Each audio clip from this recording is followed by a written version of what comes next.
ಪ್ರೌಢಶಾಲೆಯ 7 ಹಾಗೂ 8ನೇ ತರಗತಿಯ ವಿದ್ಯಾರ್ಥಿನಿಯರಿಂದ ಪಥಸಂಚಲನೆ ಆ ತಂಡದ ನೇತೃತ್ವವನ್ನು ಕುಮಾರ್ ರೆಡ್ಡಿ ನಿರ್ವಹಿಸುತ್ತಾರೆ. 5 ಹಾಗೂ 6ನೇ ತರಗತಿಯ ವಿದ್ಯಾರ್ಥಿನಿಯರಿಂದ ಆಕರ್ಷಕ ಪಥಸಂಚಲನ.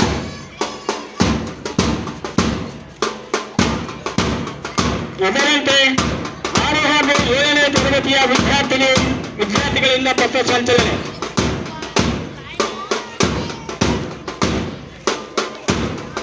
ಎಂಬತ್ತನೆಯ ಸ್ವಾತಂತ್ರ್ಯೋತ್ಸವ ಕಾರ್ಯಕ್ರಮವನ್ನು ಸರ್ಕಾರಿ ಮಾದರಿ ಪ್ರಾಥಮಿಕ ಶಾಲೆ ಹಾಗೂ ಸರ್ಕಾರಿ ಪ್ರೌಢಶಾಲೆ ಎರಡೂ ಶಾಲೆಗಳ ಸಂಯುಕ್ತ ಆಶ್ರಯದಲ್ಲಿ ಇಂದು ವಿಜೃಂಭಣೆಯಿಂದ ಕಾರ್ಯಕ್ರಮ ನಡೆಯುತ್ತಿದೆ.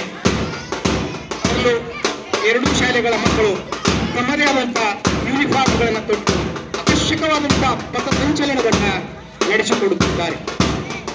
ಅದರಲ್ಲೂ ವಿಶೇಷವಾಗಿ ಈ ವರ್ಷ ನಮ್ಮ ಹಳೆಯ ವಿದ್ಯಾರ್ಥಿಗಳು ಮಕ್ಕಳಿಗೆ ಪುಷ್ಪವನ್ನು ನೀಡಿ ಗೌರವಿಸ್ತಾ ಇದ್ದಾರೆ. ಇರುವುದೇ ಒಂದು ಭಾಗ್ಯ, ಖುಷಿ, ಸಂತೋಷದ ವಿಚಾರ.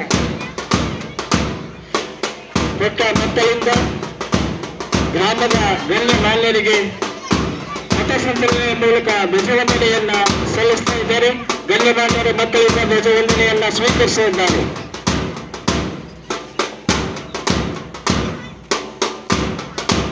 ದೆಹಲಿಯ ಕೆಂಪುಕೋಟೆಯ ಪಥಸಂಚಲನದ ನೆನಪನ್ನು ತರುತ್ತಿರುವ ನಮ್ಮ ಮುದ್ದಾದ ಮಕ್ಕಳು ಆಕರ್ಷಕ ಪಥಸಂಚಲನೆಯನ್ನು ಮಾಡುತ್ತಿದ್ದಾರೆ. ಎಲ್ಲ ಗಣ್ಯಮಾನ್ಯರು ಅವರ ಗೌರವ ವಂದನೆಯನ್ನು ಸ್ವೀಕರಿಸಬೇಕಾಗಿ ವಿನಂತಿ.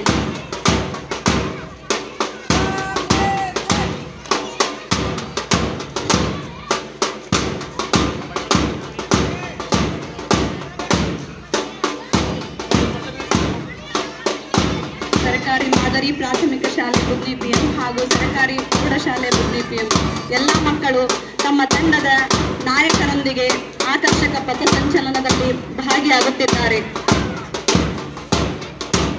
ಆಗಸ್ಟ್ 15 ಭಾರತೀಯರ ಪಾಲಿಗೆ ಸುವರ್ಣಾಕ್ಷರಗಳಿಂದ ಬರೆದಿಟ್ಟುಕೊಳ್ಳುವಂತಹ ದಿನ.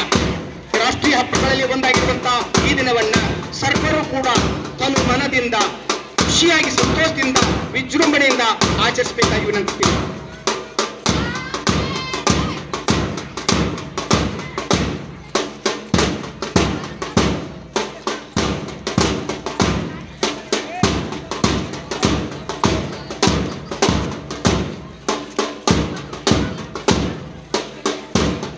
ಇದರೊಂದಿಗೆ ಸುಭಾಷ್ ಚಂದ್ರ ಬೋಸ್, ಓಣ್ಕಿ ಒಕ್ಕವ್ವ, ಅಂಬೇಡ್ಕರ್, ವಿವಿಧ ಸ್ವತಂತ್ರ ಹೋರಾಟಗಾರರ ಮಕ್ಕಳ ವೇಷಭೂಷಣ ಕೂಡ ತಮ್ಮೆಲ್ಲರನ್ನು ಕೂಡ ಆಕರ್ಷಿಸುತ್ತಿದೆ.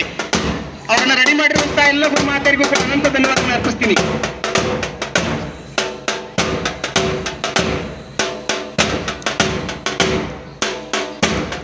ಸರ್ಕಾರಿ ಪ್ರೌಢಶಾಲೆಯ ಮುದ್ದು ಮಕ್ಕಳಿಂದ ಆಕರ್ಷಕ ಪಥಸಂಚಲನ ಕಾರ್ಯಕ್ರಮ ನಡೆಯುತ್ತಿದೆ. ಬಲಿದಾನದ ಸಂಕೇತವಾಗಿರುವ ಸ್ವಾತಂತ್ರ್ಯ ದಿನವನ್ನ ಬಹಳ ವಿಜೃಂಭಣೆಯಿಂದ ನಮ್ಮ ಶಾಲೆಯಲ್ಲಿ ಆಚರಿಸುತ್ತಿರುವುದು ನಮ್ಮೆಲ್ಲರಿಗೂ ಹೆಮ್ಮೆಯ ವಿಷಯ.